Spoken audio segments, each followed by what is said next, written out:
জুলাইখা বহুত চেষ্টা করছে হযরত ইউসুফ আলাইহিস সালামকে বশে আনার জন্য, ইউসুফ আলাইহিস সালামকে আয়ত্ত করার জন্য। কিন্তু ইউসুফ আলাইহিস সালাম তো আল্লাহ পাকের হবু নবী, ইব্রাহিম আলাইহিস সালামের নবুয়তের বাগানের ফুটন্ত গোলাপ। ইব্রাহিম আলাইহিস সালাম জুলাইখা যা চায় তাতে রাজি হয় না, কোনো রকমে রাজি হয় না। শেষ পর্যন্ত জুলাইখা ইউসুফ আলাইহিস সালামের জন্য শাস্তির ব্যবস্থা করছে, জেলখানা। জুলাইখা মনে করছিল অল্প কয়েকদিন মশার কামড় তামড় খাইলে সপ্তাহখানিক পরে আমার কাছে খবর পাঠাবে, ম্যাডামকে বলো, ম্যাডামে যা কয় তাতে আমি রাজি, তারপরেও এখান থেকে আমাকে মুক্ত করতে বলো। এই খবরটা ইউসুফ আলাইহিস সালাম পাঠাবে আশা করিয়া জুলাইখা ইউসুফ আলাইহিস সালামকে জেলখানায় ঢুকাইছে। কিন্তু ইউসুফ আলাইহিস সালাম তো সাধারণ মানুষ নয়, ইউসুফ আলাইহিস সালাম তো আল্লাহ পাকের একজন নবী। জুলাইখা যেটা চাইছে তার উল্টা, জেলখানায় ঢুকা কয় রব্বিস সিজনু আহাব্বু ইলাইয়া, এ আল্লাহ, বাহিরে থাকলে মহিলাগুলা আমারে নিয়ে ষড়যন্ত্র করে, আমাকে দিয়া গুনাহ করাইতে চায়, আমি তো সেইটাতে রাজি নাই। এই জন্য জেলখানার জীবনটাই আমার কাছে পছন্দনীয়, তুমি আমার জন্য জেলখানার জীবন বরাদ্দ করে দাও। তো নবীর দোয়া না, নবীদের দোয়া ফেরত আসেনি। হযরত ইউসুফ আলাইহিস সালাম দোয়া করছে, এমনি সাথে সাথে আল্লাহ পাক দোয়াটারে কবুল করি ইউসুফ আলাইহিস সালামের জন্য 12 বছরের জেলখানার জীবন বরাদ্দ করে দিয়েছে। কয় বছর?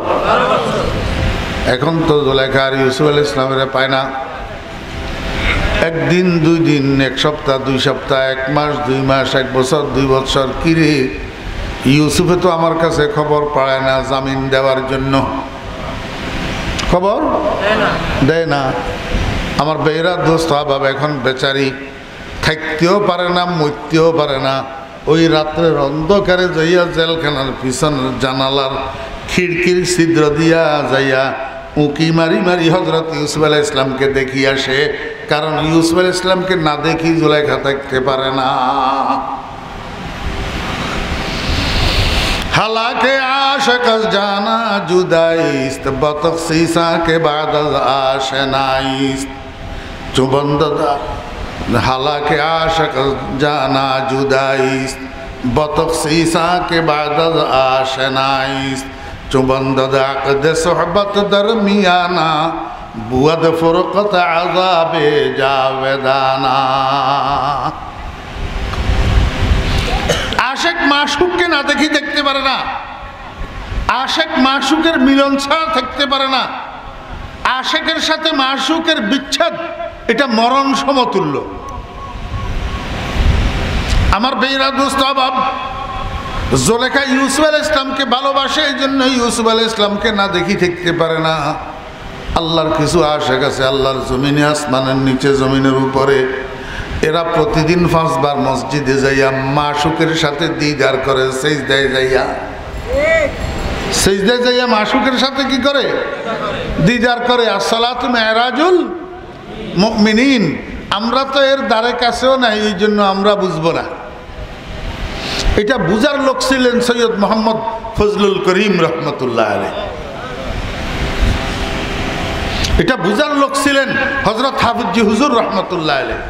এটা বুঝার লোক ছিলেন শামসুল হক ফরিদপুরি রহমতুল্লাহ আলাইহি। এটা বুঝার লোক ছিলেন হযরত নানুপুরি হুজুর রহমতুল্লাহ আলাইহি। ইনাদের জন্য সিজদাটা মেরাজ ছিল। কি ছিল? মেরাজ। ইনারা যখন সিজদায় যাইতো, আল্লাহ পাক রব্বুল আলামিন কুদরতের কদম কপালের নিচে বিছাইয়া দিয়া কইতো, বান্দা তোর এত সম্মানী কপালটা মাটিতে পড়বে, আমি কেমনে বরদাস্ত করি, নে আমার কদমে সিজদা কর। তখন আল্লাহ পাকের নূরের তাজাল্লি বান্দার চোখের সামনে বাসি উঠে, এই বান্দা আর সিজদা থেকে কপাল উঠাইতে চায় না। এই কারণে যারা আল্লাহর আশিক, আল্লাহর প্রেমিক, এরা একদিন যদি মসজিদে না যায় এদের জন্য মরণ সমতুল্য। মসজিদে না যাওয়া, জামাতে শরিক না হওয়া, নামাজ না পড়া এদের জন্য কি সমতুল্য? মরণ সমতুল্য। হালাকে আশিক জানা জুদাইস জুলাইখা বলে জেলখানার পিছনের দিক দিয়া জানালার ছিদ্র দিয়ে উঁকি মারি মারি এমনি করি করি ইউসুফ আলাইহিস সালামের প্রতিদিন দেখি দেখি আসে। কয় বৎসর? 12 বৎসর। এই 12 বৎসরের মধ্যে সবকিছু উলট পালট হয়ে গেছে আমার ভাইয়েরা দোস্তাবাব। এই 12 বৎসরের মধ্যে জুলাইখার নাম মাত্র স্বামী ছিল আজিজ মিশর, নামের কসম পুরুষত্ব শূন্য স্বামী আজিজ মিশর, যদিও নামের কিন্তু মাথার উপরে একটা ছায়া ছিল। আজিজ মিশর এই 12 বৎসরের মধ্যে ইন্তেকাল করছেন। মুলকে শাম জুলাইখার বাপের বাড়ি। বাপের বাড়ি থেকে মিশর যাওয়ার সময় সাথে একটা সখী দিয়েছিল খেদমত করার জন্য। এই সখীটাও মারা গেছে। আমার ভাইয়েরা দোস্তাবাব, এই 12 বৎসরের মধ্যে মিশরের কোনো মানুষ যদি জুলাইখার সামনে আসি ইউসুফ শব্দ উচ্চারণ করত, তো জুলাইখা তার খজিনার থেকে, তার ধনভাণ্ডারের থেকে সোনা রূপা হীরা জওহর মণি মুক্তা যা পাইত ওই মানুষটাকে দিয়া দিত। মিশরের মানুষ যখন দেখছে জুলাইখার সামনে যাইয়া ইউসুফ কইলে কিছু পাওয়া যায়, তো মিশরের মানুষ ভোট কেন্দ্রের লাইনের মতো জুলাইখার ঘরের সামনে লাইন ধরিয়া ইউসুফ ইউসুফ ইউসুফ ইউসুফ জিকির করে। আর জুলাইখা সবকে লাইনে লাইনে সোনাদানা হীরা জওহর মণিমুক্তা দিতে থাকে।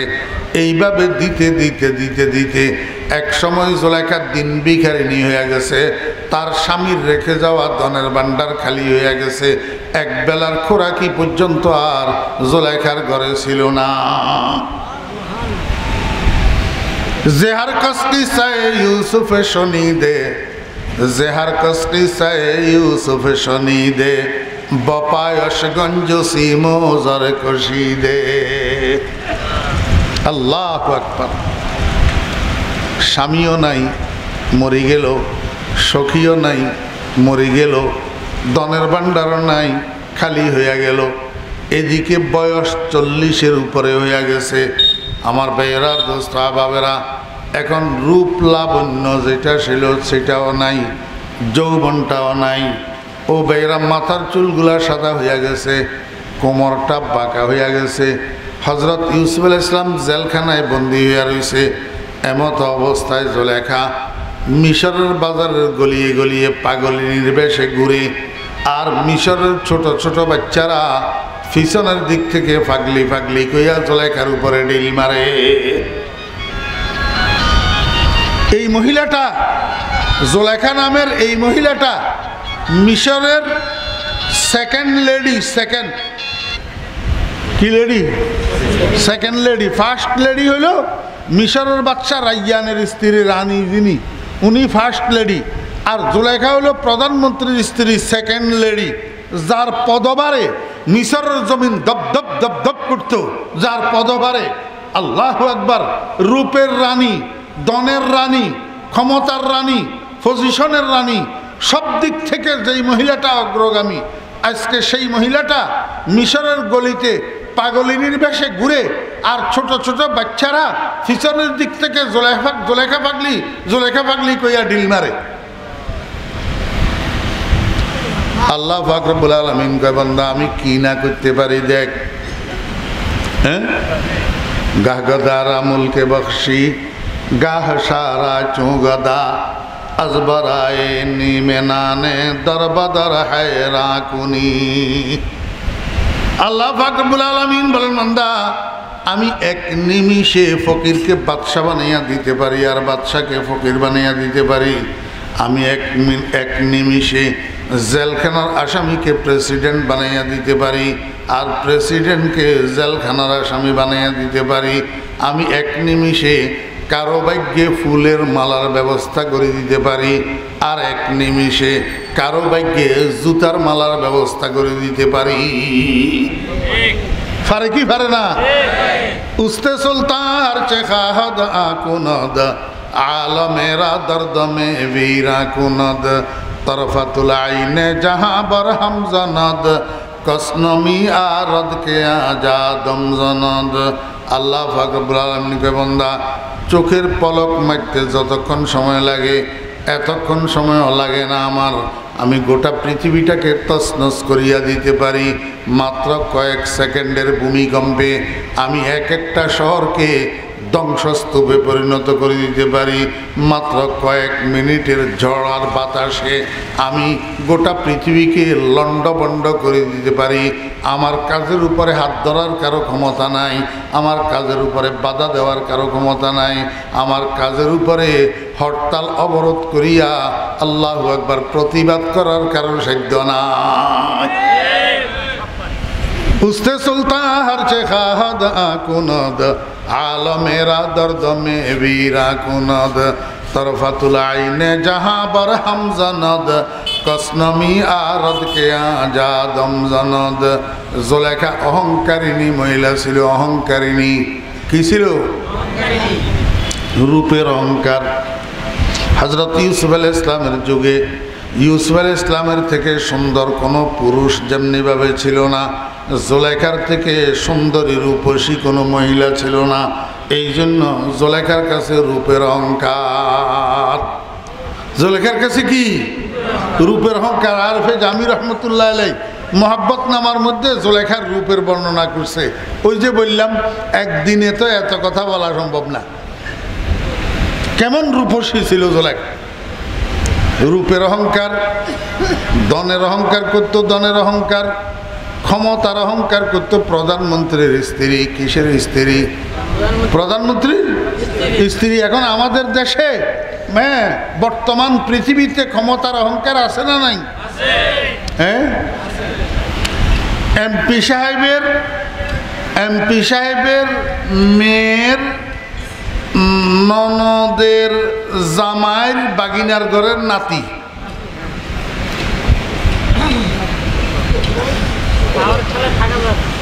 এমপি সাহেবের মেয়ের ননদের জামাইর বাগিনার ঘরের নাতি। এতটুক পরিচয় এমনি কোটি কোটি টাকা হাতাই ফেলতেছে।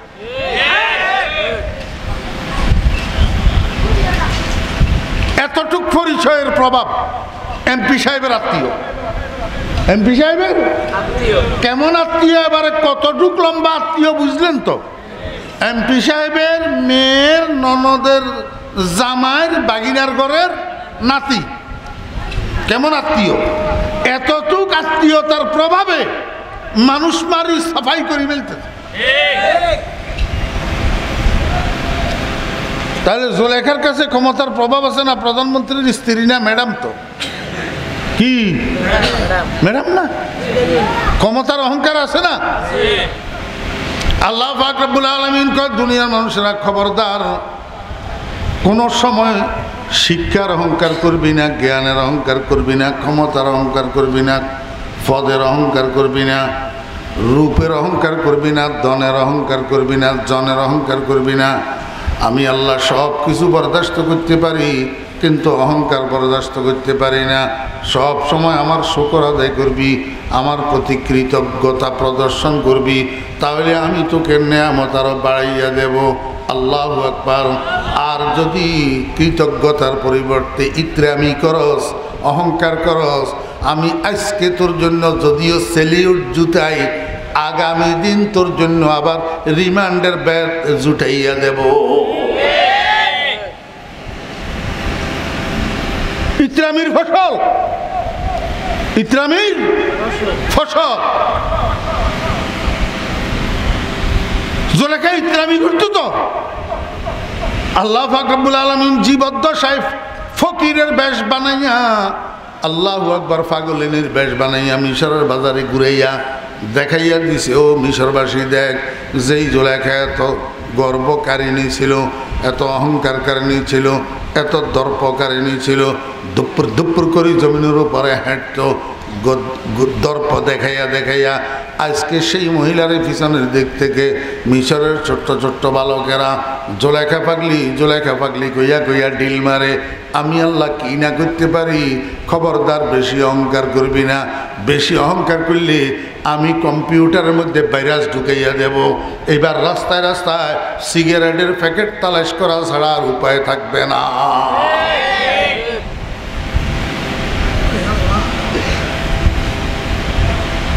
আল্লাহু আকবার। শেষ পর্যন্ত হইল কি করল জুলেখা? আমার ভাইয়েরা, দোস্ত আহবাব, আর বাঁচারও তো কোনো উপায় উপকরণ নাই। কি অবলম্বন করে বাঁচবে?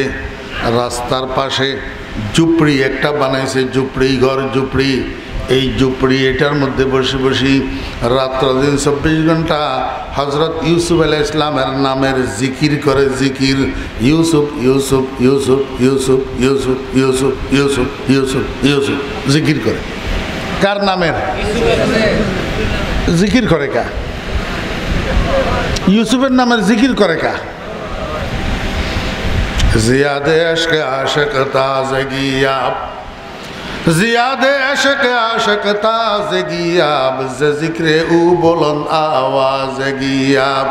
স্বামীর আলোচনা স্ত্রীর কাছে শান্তি লাগে, স্ত্রীর আলোচনা স্বামীর কাছে শান্তি লাগে, মা বাপের আলোচনায় সন্তানদের কাছে শান্তি লাগে, সন্তানের আলোচনায় মা বাপের কাছে শান্তি লাগে, ওরে প্রেমিকের আলোচনায় প্রেমাস্পদের কাছে শান্তি লাগে। হজরত ইউসুফ আলাইহিস ইসলামের জিকিরে জুলেখার পোড়া কলিজা সান্ত্বনা পায়, জুলেখার পোড়া কলিজা শান্তি পায়। আল্লাহ কয়, বান্দা, আমার পাগল কতগুলা দুনিয়াতে আছে, তাদের নাম ইমানদার। এই আমার ইমানদার পাগল এগুলা আমি আল্লাহর জিকির যখন শুরু করে তাদের কলিজায় শান্তি পায়। ওয়াল্লাযীনা আমানু তাতমাইন্নু কুলুবুহুম বিযিকরিল্লাহ। ওরে দিল্লির লাড্ডু বলে মিষ্টি বলে, কিন্তু কিরকম মিষ্টি? যতক্ষণ তুমি জিহ্বার আগায় দিবে না ততক্ষণ দিল্লির লাড্ডুর মজা কেমন বুঝবে না। খোদার কসম, আল্লাহ সত্য, আল্লাহর কোরআন সত্য, আল্লাহর বাণী সত্য। আল্লাহ কয়, ইমানদারের কলব শান্তি পায় আল্লাহর জিকিরের দ্বারা। তুমি বুঝবা না, কতক্ষণ বুঝবা না? যতক্ষণ পর্যন্ত 40 দিন ভোর রাত্রে ঘুম থেকে উঠি তাহাজ্জুদের নামাজ পড়ি আল্লাহর জিকিরে মগ্ন হইবে না। করি দেখো না, কোমরে গামছা বাঁধো, কোমরে গামছা বাঁধি 40 দিন করিয়া দেখো না, ভোর রাত্রে তাহাজ্জুদের নামাজের পরে আল্লাহু আকবার আল্লাহ জিকির করি দেখো। উঠকে বৈঠকে চলায় ফেরায় আল্লাহ আল্লাহ আল্লাহ আল্লাহ আল্লাহ আল্লাহ আল্লাহ আল্লাহ আল্লাহ আল্লাহ 40 দিন, বেশি না 40 দিন করি দেখো না। এই 40 দিন যাওয়ার পরে তুমি নিজেই বুঝবা দিল্লির লাড্ডু বেশি মজা না আল্লাহ শব্দের উচ্চারণ বেশি মজা। তুমি নিজেই বুঝবা, আর কেউ বুঝাই দিতে হবে না তোমাকে। আল্লাহু আকবার। জুলেখা ঝুপড়ির মধ্যে বসে বসে কার নামের জিকির করে? ইউসুফ ইউসুফ ইউসুফ ইউসুফ। আল্লাহু আকবার। নাদারত গায়রে ইউসুফ বর জবানস, নাদারত গায়রে ইউসুফ বর জবানস, নাবুদে গায়রে উ আরাম জানস, খেয়ালে রোয়ে ইউসুফ ইয়ারে উবুদ, আনিসে খাতরে আফকারে উবুদ। রাত্র দিন 24 ঘন্টা জুলেখার মুখের মধ্যে একটা নামের জল্পনা ইউসুফ, জুলেখার দিলের মধ্যে একটা নামের কল্পনা ইউসুফ। এই ইউসুফ নামের কল্পনা জল্পনা ছাড়া জুলেখার আর কোনো কাজ নাই। জুলেখা তো এখানে ঝুপড়ির মধ্যে বসে বসে ইউসুফ ইউসুফ করে। ইউসুফ আলাইহিস ইসলাম গেল কই? জেলখানায়। আল্লাহু আকবার। মিশরের বাদশারা ইয়ান স্বপ্ন একটা দেখছে। স্বপ্ন এটা কোরআন শরীফের মধ্যে আল্লাহ বলছে কি স্বপ্ন দেখছে। এখন এইটা বলতাম গেলে আমার সময় কভার হইব না। রাজ দরবারে যত জ্ঞানী গুণী পণ্ডিত মহাশয়েরা আছে সবার কাছে মিশরের বাদশা ধর্ণা দিছে এই স্বপ্ন এটা লইয়া, এটার তাৎপর্য জানার জন্য কেউ বলতে পারে না, কেউ বলতে পারে না। আল্লাহু আকবার। তো হযরত ইউসুফ আলাইহিস সালামের সাথে জেলখানা ছিল যে, সেখান থেকে একজন মানুষ মুক্ত হয়েছে। এই মানুষ এটা বাদশারা ইয়ানের কয়, যাবো না, আমার সাথে জেলখানায় একটা মানুষ ছিল, এই মানুষটা মহাজ্ঞানী একটা মানুষ, খুব ভালো স্বপ্নের তাৎপর্য তাবির বলতে পারে। আপনি যদি চান আমি তাকে জেলখানার থেকে ডাকিয়ে নিতে পারি, তার কাছে আপনার স্বপ্নটা একটু ব্যক্ত করেই দেখতে পারেন ও তাৎপর্য বলতে পারে কিনা। বাদশাহ কয় ঠিক আছে, যা লোকটাকে ডাকিয়ান। এই লোক হেঁটে যাইয়া জেলখানার থেকে হজরত ইউসুফ আলাইহিস সালামকে ডাকিয়ে এনেছে। বাদশাহ ইউসুফ আলাইহিস সালামের কাছে স্বপ্ন এটা বলছে। হজরত ইউসুফ আলাইহিস সালাম স্বপ্ন এটা শোনার পরে কয়, যা আপনা আপনার স্বপ্নের তাৎপর্য হইল অল্প কিছুদিনের মধ্যে আপনার দেশের মধ্যে, আপনার রাজ্যের মধ্যে, মিশরের মধ্যে দুর্ভিক্ষ দেখা দিবে, অভাব অনটন দেখা দিবে, খাদ্য সংকট দেখা দিবে, খাদ্যের অভাবে কাতারে কাতারে মানুষ মারা যাবে। আল্লাহু আকবার। আপনার পক্ষে এই দুর্ভিক্ষ কন্ট্রোল করা কঠিন হবে। এই দুর্ভিক্ষ থেকে আপনার দেশের অর্থনীতিকে কাটাইয়া উঠানো বড় কঠিন হবে। এই তাৎপর্য বলে দেওয়ার পরে হজরত ইউসুফ আলাইহিস সালামকে আবার জেলখানায় পৌঁছাই দেওয়া হয়েছে। হজরত ইউসুফ আলাইহিস সালাম আবার জেলখানায় চলে গেছে। এদিকে অল্প কিছুদিন যাওয়ার সাথে সাথে হজরত ইউসুফ আলাইহিস সালাম যা বলছে তা হয়েছে। আল্লাহু আকবার। কঠিন দুর্ভিক্ষ দেখা দিছে আমার ভাইয়েরা, খাদ্যের সংকট দেখা দিছে। রাষ্ট্রীয় কোষাগারগুলা, রাষ্ট্রীয় খাদ্য গুদামগুলা খালি পড়ে রয়েছে। মানুষ খানার জন্য হাহাকার করতেছে। ক্ষুধার যাতনায় কাতারে কাতারে মানুষ মারা যাইতেছে। বাদশাহ নীরব দর্শকের ভূমিকায় তাকাইয়া তাকাইয়া দেখে, কিন্তু কিছু করার নাই। বাদশাহ কোনো রকমে দেশটাকে দুর্ভিক্ষের কবল থেকে মুক্ত করতে পারে না। শেষ পর্যন্ত বাদশার মনের মধ্যে আসলো, হায় রে, যেই মানুষটা এই সামনের কথাটা আমার স্বপ্ন শুনিয়া বলে দিতে পারল এই স্বপ্নের তাৎপর্য হিসাবে, সেই মানুষটা তো নিশ্চয় মহাজ্ঞানী মানুষ। তাকে আরেকবার ডাকিয়ে আনি, একটু পরামর্শ চাই, কি করলে আমার দেশটা দুর্ভিক্ষের কবল থেকে মুক্ত হইতে পারে। আমার বেয়েরা দোস্ত আবাব, যেই চিন্তা সেই কাজ। ওই মানুষ এটারে আবার পাঠাইয়া জেলখানায় হজরত ইউসুফ আলাইহিস সালামকে বাদশাহ ডাকিয়ে এনেছে। হজরত ইউসুফ আলাইহিস সালাম আসছে পরে বাদশাহ কয়, হুজুর আপনি তো একজন মহাজ্ঞানী মানুষ, এমনভাবে স্বপ্নের তাৎপর্য বললেন, আমি অক্ষরে অক্ষরে বাস্তবায়িত পাইলাম আপনার কথা। এখন আমাকে একটু পরামর্শ দেন, কি করলে আমার দেশটার দুর্ভিক্ষ দূরীভূত হবে, অভাব অনটন দূরীভূত হবে, আমার দেশের অর্থনীতি মজবুত হবে। আল্লাহু আকবার। আমাকে একটু পরামর্শ দেন। আল্লাহর পয়গম্বর হজরতে ইউসুফ আলাইহিস সালাম কয়, যা আপনা আপনার দেশটাকে দুর্ভিক্ষের কবল থেকে মুক্ত করতে হইলে আপনার দেশের অর্থমন্ত্রী পরিবর্তন করতে হবে। কি করতে হবে? অর্থমন্ত্রী চেঞ্জ করতে হবে। কারণ যেই দেশের অর্থমন্ত্রী চোর হয় সেই দেশের অর্থমন্ত্রী জীবনেও উন্নত হয় না। যেই দেশে অর্থমন্ত্রী চোর হয় সেই দেশে খাদ্যের অভাব জীবনেও যায় না। যেই দেশের অর্থমন্ত্রী দুর্নীতিবাজ হয় সেই দেশের দ্রব্যমূল্য কসমিন কালেও স্থির থাকে না, খালি লাফাইয়া লাফাইয়া উপরের দিকে।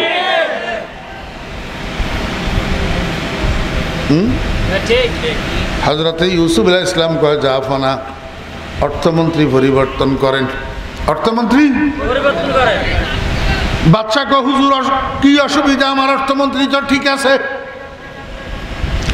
হজরত ইউসুফ আলাইহিস সালাম কয়, হুজুর ঠিক নাই। কয়, কেমনে ঠিক নাই? কয়, যেই কোনো দেশের অর্থমন্ত্রী হওয়ার জন্য তার কাছে দুইটা গুণ লাগবে। কয়টা গুণ? দুইটা গুণ। এক নম্বর গুণ হলো আল্লাহু আকবার, ইলমে মালিয়াতের গুণ। আরেকটা গুণ হলো হেফাজতে মালিয়াতের গুণ।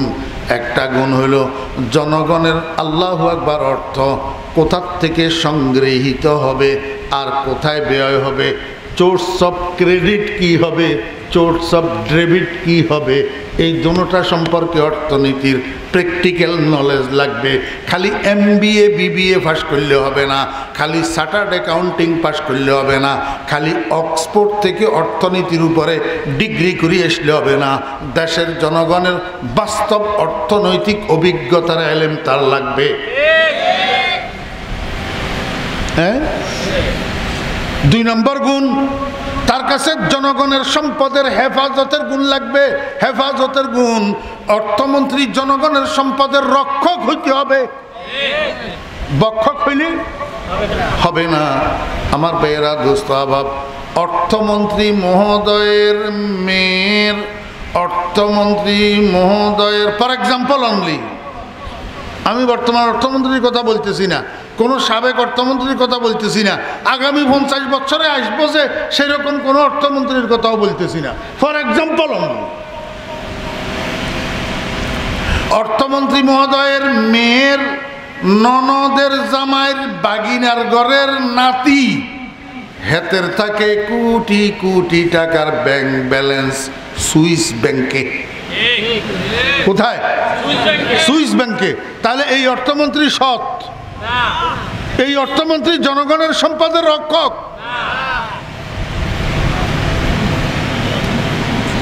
আমার ভাইরা দোস্ত আবাব, অর্থমন্ত্রীকে জনগণের সম্পদের রক্ষক হইতে হবে।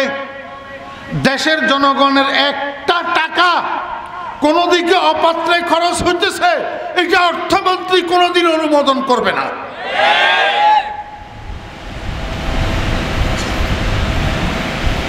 অর্ধ দুনিয়ার শাসক হযরত ওমর ইবনুল খাত্তাব রাদিয়াল্লাহু আনহু, অর্ধ দুনিয়ার শাসক ওমর ফারুক রাদিয়াল্লাহু আনহু, সামনে রমজানের ঈদ, সামনে হযরত ওমর ফারুক রাদিয়াল্লাহু আনহুর বিবি কয়, ওমর আমাদের জন্য না হইলে কিছু না কিনলেন, কিন্তু বাচ্চাগুলোর জন্য তো নতুন জামা কাপড়ের দরকার, নতুন জামা কাপড়ের দরকার।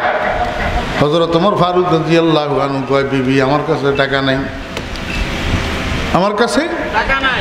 হযরত ওমর ফারুক রাদিয়াল্লাহু আনহু সাহাবী একজনকে দিয়া ওমর ফারুক রাদিয়াল্লাহু আনহুর যিনি ওজিরে খাজানা ছিলেন, আল্লাহু আকবার, অর্থমন্ত্রী ছিলেন, ওনার কাছে লিখে একটা চিঠি পাঠাইছেন, আমার ওজিরে খাজানাকে যাইয়া বলো আমাকে 1 মাসের বেতনটা অগ্রিম দেওয়া যায় কিনা,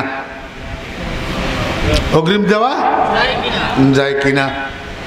আমার বিবি বলতেছে বাচ্চাদের জন্য ঈদের নতুন জামা কাপড়ের দরকার, এখন আমার কাছে টাকা নাই। হযরত ওমর ফারুক রাদিয়াল্লাহু আনহু যিনি অর্থমন্ত্রী ছিলেন, উনি চিঠি এটার অপর পৃষ্ঠে লিখি পাঠাইছেন, খলিফাতুল মুসলিমিন, মহামান্য প্রেসিডেন্ট, আমি আপনাকে 1 মাসের বেতন অগ্রিম দিতে আমার তো কোনো আপত্তি নেই, তবে আপনি যদি আমাকে 2টা জিনিসের গ্যারান্টি দিতে পারেন তাহলে আমি দিতে পারি। 1 নম্বর গ্যারান্টি হইল 1 বছরের বেতন, 1 মাসের বেতন যে আপনি অগ্রিম নিবেন, অর্থাৎ আগামী মাসের 1 তারিখ থেকে 30 তারিখ পর্যন্ত বেতন নিবেন, এখনো পর্যন্ত এই মাস শেষ হয় নাই, তাহলে যেই 1 মাসের বেতন অগ্রিম নিবেন সেই 1 মাসের শেষ পর্যন্ত আপনি হায়াত পাবেন, যে তার গ্যারান্টি দেন, তার গ্যারান্টি দেন। আমার ভাইয়েরা দোস্ত আবাব, হযরত ওমর ফারুক রাদিয়াল্লাহু আনহু যখন এই চিঠি পড়ছে চোখের পানি ছাড়িয়ে দিছে। আশেপাশে যারা ছিল তারা মনে করছে হযরত ওমর ফারুক রাদিয়াল্লাহু আনহু অর্থমন্ত্রীর উপরে নারাজ হয়েছে, বিরক্ত হয়েছে, অপমান বোধ করছে, এই জন্য চোখের পানি ছাড়িয়ে দিছে। মানুষ জিজ্ঞেস করে, মা আবকা কায়া খলিফাতুল মুসলিমিন, হুজুর আপনাকে কিসে কাঁদাইলো, আপনি কাঁদলেন কেন? কয় এইটা আমার কোনো পেরেশানির অশ্রু নয়, এটা আমার আনন্দ অশ্রু। আল্লাহ পাক রব্বুল আলামিন মুহাম্মদুর রাসূলুল্লাহ সাল্লাল্লাহু আলাইহি ওয়াসাল্লামের উম্মতের মধ্যে এমন লোকও বুঝি বানাইলো যেই লোক ওমরের মতো মানুষকে শুধরাই দিতে পারল। ওমরের মতো মানুষকে কি করলো? শুধরাই দিতে দিল। হযরত ওমর ফারুক রাদিয়াল্লাহু আনহু বিবিরে ডাকিয়া কয়, বিবি আমার পক্ষে তোমার ছেলে মেয়েদেরকে ঈদে নতুন জামা কাপড় কিনিয়া দেওয়া সম্ভব না। আর এখন ফেতন্নি ফুতন্নি অকল ঈদ উপলক্ষে লক্ষ লক্ষ টাকা মার্কেটিং করে জনগণের টাকা।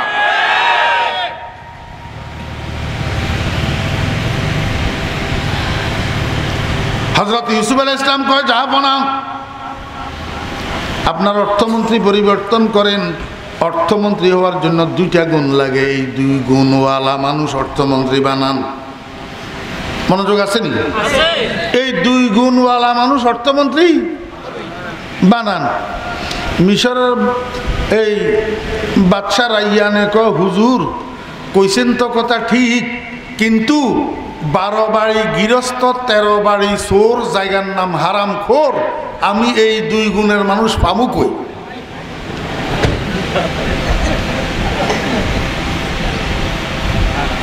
আমার বুঝে না লাগে, যেগুলা বুঝে না এগুলা হাসে না। এক গ্রামের মধ্যে গৃহস্থ কয় পরিবার? 12 পরিবার। ও চোর কয় পরিবার? তাহলে 12 বাড়ি গৃহস্থ 13 বাড়ি চোর, জায়গার নাম হারামখোর। তো এইখানে আপনি এই 2 গুণের মানুষ কোথায় পাবেন? বাদশা সরল মানুষ, সোজা সোজা স্বীকার করে ফেলছে, হুজুর আমার কাছে এই 2 গুণের মানুষ নাই, এই 2 গুণের মানুষ আমার কাছে নাই। হযরতে ইউসুফ আলাইহিস সালাম কয়, জাফনা আপনার কাছে এই 2 গুণের মানুষ যদি না থাকে, আপনার দেশের কল্যাণার্থে আমি আপনাকে একটা প্রতিশ্রুতি দিতে পারি, ইজআলনি আলা খাজাইনিল আরদ ইন্নী হাফিজুন আলীম। জিজ্ঞাসা না, কোরআন শরীফের ভিতরে আসেনি না নাই? হ্যাঁ আসেনি না? আমি গোপালগঞ্জিয়ার মতো কোনো বানাই সুরাই পড়ি দিয়ে, ইজআলনি আলা খাজাইনিল আরদ ইন্নী হাফিজুন আলীম। বাদশাহ বাহাদুর, আপনার দেশের অর্থমন্ত্রী আমারে বানাইয়া দেন, আমারে বানাইয়া দেন, কারণ আমি হাফিজ, আমি জনগণের সম্পদের রক্ষক, জনগণের সম্পদের রক্ষক, আমি জনগণের সম্পদের বক্ষক নই। কারণ বাপদাদা চোর হইলে সন্তান চোর হয়, আমার বাপদাদার 14 গোষ্ঠীর ভিতরেও চোর নাই। আমার আব্বা নবী, আমার দাদা নবী, আমার ফরদাদা নবী, ফরদাদার ফরদাদা নবী, আমার আব্বার নাম ইয়াকুব, তিনিও নবী, আমার দাদার নাম ইসাক, তিনিও নবী, আমার ফরদাদার নাম ইব্রাহিম, তিনিও নবী। আমি ইব্রাহিমের নবুয়তের বাগানের পরিস্ফুটিত পবিত্র ফুল, আমার নিজের ভিতরে আল্লাহ পাক নবুয়তের বেদ লুপ্ত রেখেছেন। অতএব বাপ ভালো তার বেটা ভালো, মা ভালো তার জি, গাই ভালো তার বাছুর ভালো, দুধ ভালো তার ঘি। আমার বন্ধুরা মনে কষ্ট নেবেন না, আপনি নিজেই দিন ধর্ম বুঝেন না, আপনার সন্তানেরা দিন ধর্ম কোথার থেকে বুঝবে? দিন ধর্মের ক্ষতি হয় এমন কাজের থেকে বাঁচবে কিভাবে? আপনি নিজেই তো বুঝেন না, অতএব সন্তানকে বুঝাইতে পারেন না।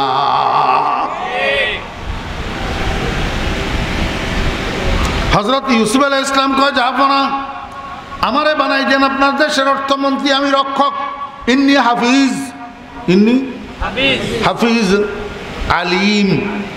জনগণের সম্পদের ক্রেডিট কিভাবে হবে, ডেবিট কিভাবে হবে, কোথার থেকে সঞ্চয় হবে আর কোথায় খরচ হবে, কিভাবে জনগণের থেকে কর আদায় করলে জনগণের গলায় ছুরি পড়বে না, সেই পদ্ধতি আমি জানি, সেই পদ্ধতি আমি জানি। আর রাষ্ট্রীয় কোষাগারের টাকা কিভাবে খরচ করলে অপচয় হবে না, সেই পদ্ধতি আমি জানি। অতএব দেশের সম্পদ সঞ্চয় কিভাবে হবে সেই জ্ঞানও আমার কাছে আছে, ব্যয় কিভাবে হবে সেই জ্ঞানও আমার কাছে আছে।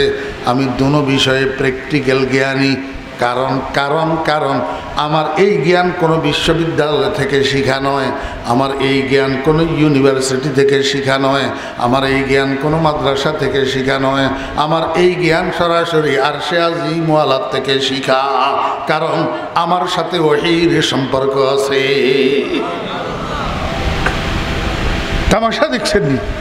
এমনি যেই কথা সেই কাজ। হ্যাঁ, রাস্তার উপরে নিজের হারানো বস্তু একটা পড়ে থাকলে তালাশ করতে করতে যদি চোখে পড়ে, মানুষ গপ্পর করে এটা নিয়ে ফেলে, দেরি করে না। ঠিক তদ্রুপ এমনি হযরত ইউসুফ আলাইহিস সালামের মুখের থেকে বাহির হইতে দেরি।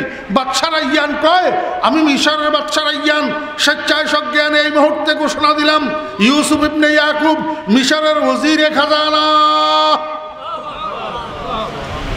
দিজি ঘোষণা অর্থমন্ত্রী বানিয়ে দিয়েছে। আমার ভাইয়েরা, দোস্ত আবাব, হযরত জামির রহমতুল্লাহ আলাইহি মুহাব্বত নামার মধ্যে লিখতেছেন, বেশি সময় তো লাগে নাই, মাত্র 6টা মাস। কয় মাস? 6 মাস।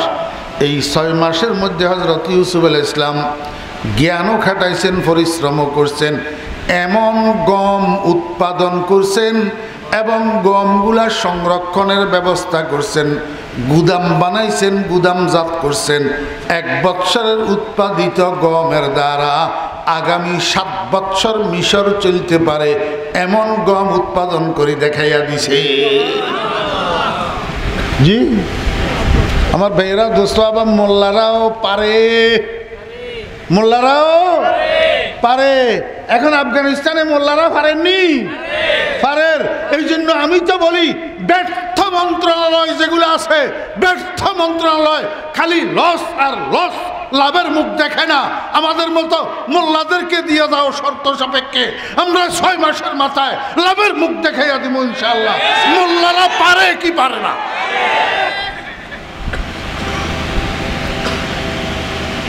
মোল্লারা পারে না? মাওলানা খালেদ সাইফুল্লাহ সাহেব লক্ষ্মীপুর কমলনগরের সরকারি চেয়ারম্যান, 2 পিরিয়ড চেয়ারম্যানই শেষ করি, এখন চেয়ারম্যানের থেকে রিজাইন দিয়া উপজেলা নির্বাচন করার জন্য। পারে কি পারে না? পারে। তোমরা তো সারা জীবন আমাদেরকে দূরে সরাই সরাই রাখো। তোমরা কো মোল্লারা শুধু মসজিদ মাদ্রাসা লই থাকবে, মোল্লারা রাজনীতিতে আসে কেন?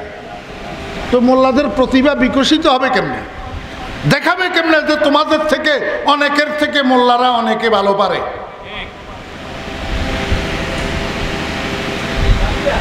এমন উৎপাদন করছে, আল্লাহু আকবার। বাচ্চারা ইয়ান হযরত ইউসুফ আলাইহিস সালামের প্রতিভার খালি তামাশা দেখতেছে তাকাইয়া তাকাইয়া, আর মনে মনে কই হরি বাপরে বাপ, এটা কি মানুষ না ফেরেশতা? মানুষ না ফেরেশতা। আমার ভাইরা দোস্ত বাপ, এমনি অল্প কিছুদিন পরে মিশরের প্রধানমন্ত্রী যেটা ছিল আজিজ মিশর, কাইতুই ফড়ি মরে গেছে। কাইতুই ফড়ি মরে গেছে। সময় লাগে নাই, সময় লাগে নাই। ওই আমরা গ্রামে মানুষ একটা আছে, আমার জ্যাঠতো ভাই লাগে, বুঝলেন? মানুষের হাসাই বেলায় আকথা কয়। হ্যাঁ, তো ওই গ্রামের মধ্যে মানুষ একটা মারা গেছে, তো হেতের ভাই পরের দিন বাজারে আইছে, যে মারা গেছে তার ভাইয়ারই বাজারে আইছে। তো বাইরে জিজ্ঞাসা করে যে আরে এই গতকাল তোর বাড়ির যে মারা গেল এটা তুই নি না তোর ভাই? দেখছেন নি তামাশা? হেতেরে জিজ্ঞাসা করে গতকাল যে তোর বাড়িতে মারা গেল এটা তুই নি না তোর ভাই? আয় করান দিয়ে মরলাম, আমার ভাই না মুচ্ছে। হেমনে না, কদিন ধরে তোর বাইরে দেখি, তোরে দেখি না। দেখছেন নি তামাশা? মানে হাসাই বেললাই। তো এবার কজ তাহলে তোর ভাই, হ্যাঁ, আরেকটা জিজ্ঞাসা করে কয় হাতের ভাই কেমনে মরল? কয় এমনি মরবের 5 মিনিট আগে রুয়ান গেছে। কই কয় মরবের 5 মিনিট আগে বলে রু গেছে বলে। মানে আকথা কনের ওস্তাদারি। হ্যাঁ, আপনারা কবেন হুজুর এই আকথা এখন আপনি কি কইলেন? আমি হয়তো বিরিয়ানির মাঝখান দিয়ে সালাদ দিলাম যে একটু, কোনো বিরক্তি আইয়েন নি, ঘুমতুম আইয়েন নি কোনো? হ্যাঁ আমার ভাইয়েরা দোস্ত আবাব, মিশরের প্রধানমন্ত্রী আজিজ মিশর জোলেখার স্বামী কাইতুই ফড়ি মরে গেছে। মিশরের বাচ্চারা ইয়ান এদিক সেদিক আর না তাকাইয়া হজরত ইউসুফ আলাইহিস সালামের ঘোষণা করে দিয়েছে মিশরের প্রধানমন্ত্রী। এখন এট এ টাইম একটা ব্যক্তি প্রধানমন্ত্রীও আবার অর্থমন্ত্রীও। জি, কোনো সময় আমাদের দেশেও প্রধানমন্ত্রী বিশেষ কারণে অন্য কোনো মন্ত্রণালয়ের নিজের দায়িত্বে রাখে না? হ্যাঁ, ঠিক তো দ্রুপ।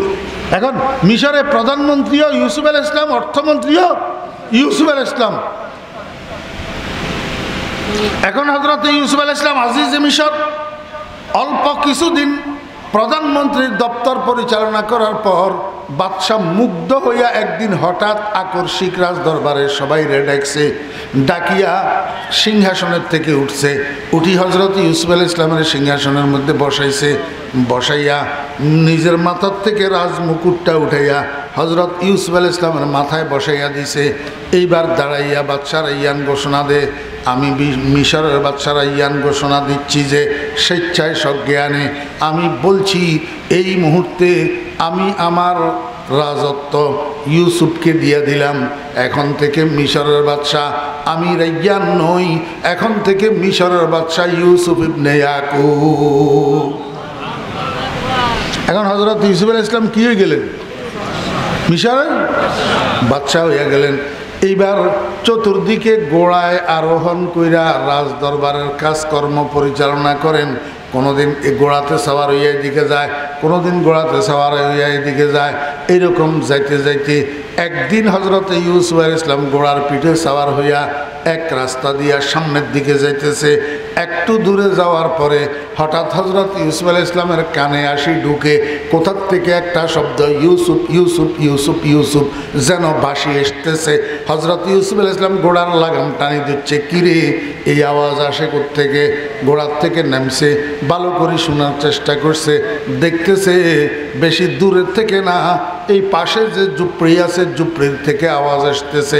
হযরত ইউসুফ আলাইহিস সালাম ঝুপড়ির দরজায় যাইয়া ভিতরে উকি মারে দেখে বুড়ি মহিলা একটা নিচের দিকে তাকাইয়া বসে বসে ইউসুফ নামের জিকির করতে আছে। হযরত ইউসুফ আলাইহিস সালাম উৎসাহী হইয়া মহিলাটাকে বুড়িটাকে চিনার জন্য চেষ্টা করছে, কিন্তু অনেক চেষ্টা করিও সফল হইতে পারে নাই। হযরত ইউসুফ আলাইহিস সালাম বুড়িরে চিনতে পারে না, চিনতে ঘোড়াটারে ঘুরাইয়া হযরত ইউসুফ আলাইহিস সালাম আবার রাজ দরবারে চলে গেছেন।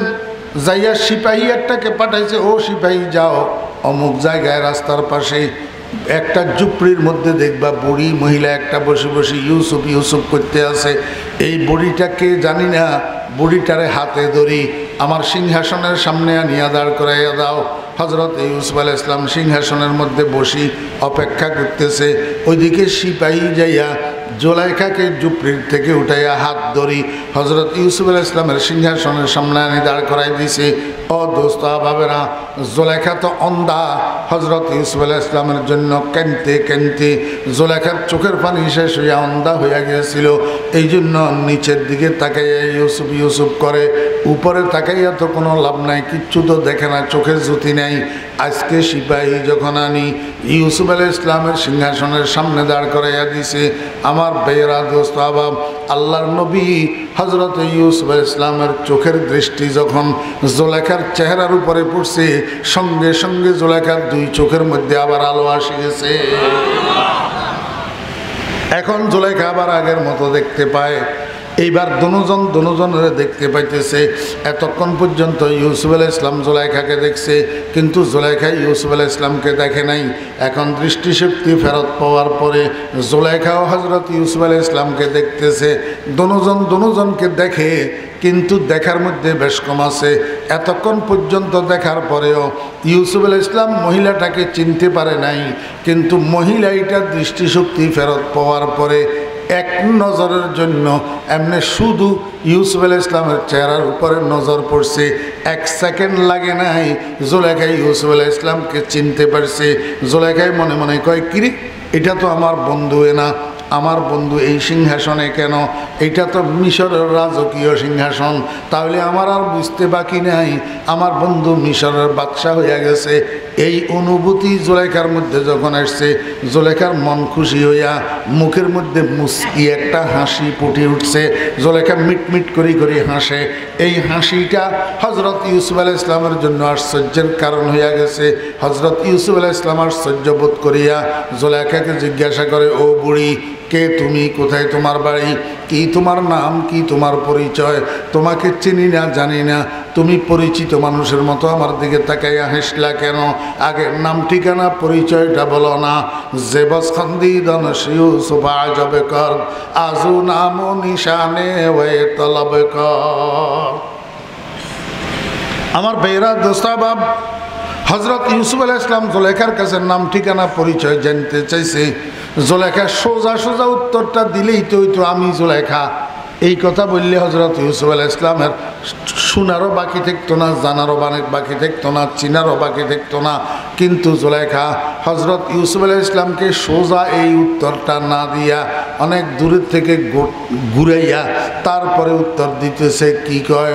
বগফতানমকে চোরো এ তুদিদম তোরা জুমলা আলম্বরে গুজিদম জওয়ানি দর গমত বরবাদ করদম বদি পীরি के मी बीनी फतादम गिरफ्ती शाहिद दौलत दरागोश मोरा एक बारगी कर दी फरामोश।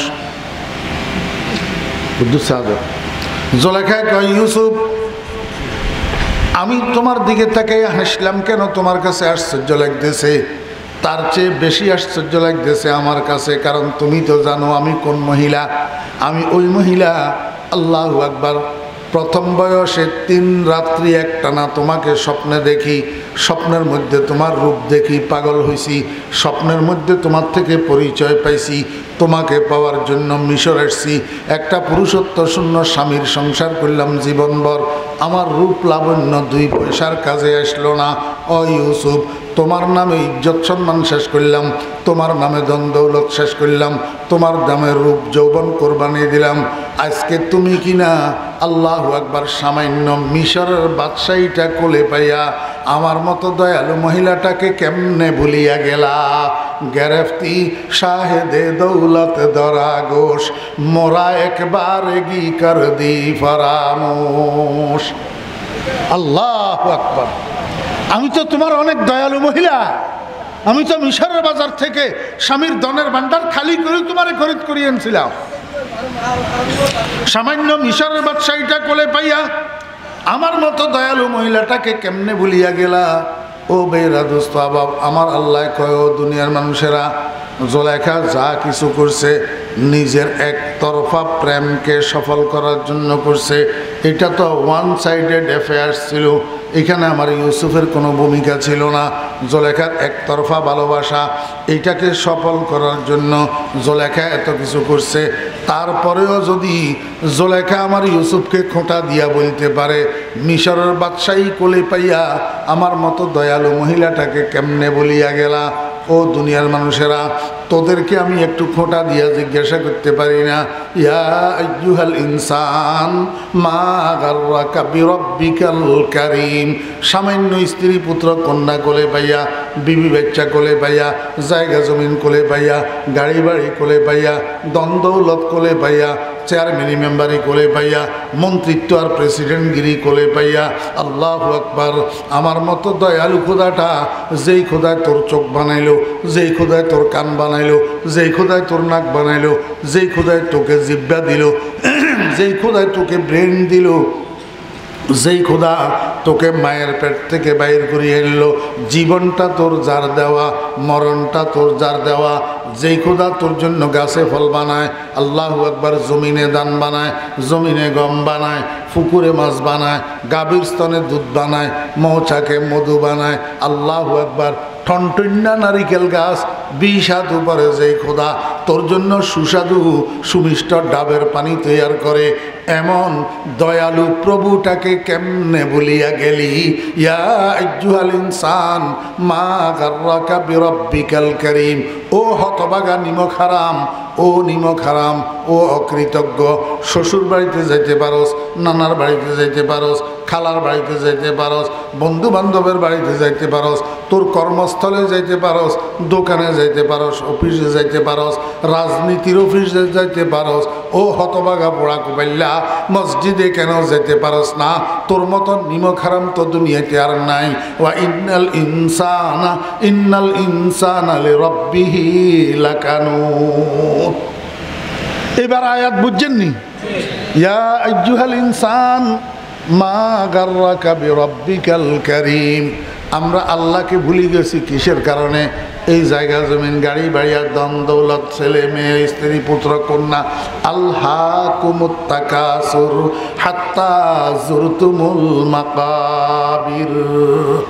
আল্লাহু আকবার। ও দোস্ত আহবাব, সুসময় অনেকে বন্ধু বটে হয়, অসময় হায় হায় কেহ কারো নয়। আপনি বিপদে পড়ছেন, সেই সময় 2 নম্বর বন্ধু যদি আপনার স্মরণ থাকে, সে আপনার বেঈমানি করবে আপনার সাথে, আপনাকে বিপদের থেকে উদ্ধার করবে না। ওই বিপদের সময় 1 নম্বর বন্ধুকে স্মরণ করতে হবে, যে আপনার সাথে ধোঁকাবাজি করবে না। আমার ভাইয়েরা, সমস্ত বিপদে, মৃত্যু শয্যায়, কবরে, হাসরে, ফুলসেরাতে, মিজানের পাল্লায়, সব জায়গাতে আমার 1 নম্বর বন্ধু হলো আল্লাহ। 1 নম্বর বন্ধুকে আল্লাহ। সুসময় অনেকে বন্ধু বটে হয়, অসময় হায় হায় কেহ কারো নয়। আমার ভাইয়েরা, দুনিয়াতে এমন সব কর্মকাণ্ডের সাথে জড়িত থাকতে হবে, এমন কাজের সাথে লাগিয়ে থাকতে হবে, যাতে বিপদের সময় আল্লাহর কথা আমার স্মরণ হয়, আল্লাহকে ডাকতে পারি। আল্লাহ কয়, আল্লাহু ওয়ালিয়্যুল্লাযীনা আমানু ইউখরিজুহুম মিনাজ-যুলুমাতি ইলান-নূর। আল্লাহ পাক রব্বুল আলামিন আমাদেরকে বুঝার এবং আমল করার তৌফিক দান করেন। ওয়া আখিরু দাওয়ানা আনিল হামদুলিল্লাহি রাব্বিল আলামিন ওয়া সাল্লাল্লাহু তাআলা আলা খাইরি খালকিহি মুহাম্মাদিন ওয়া আলিহি ওয়া সাহবিহি আজমাইন।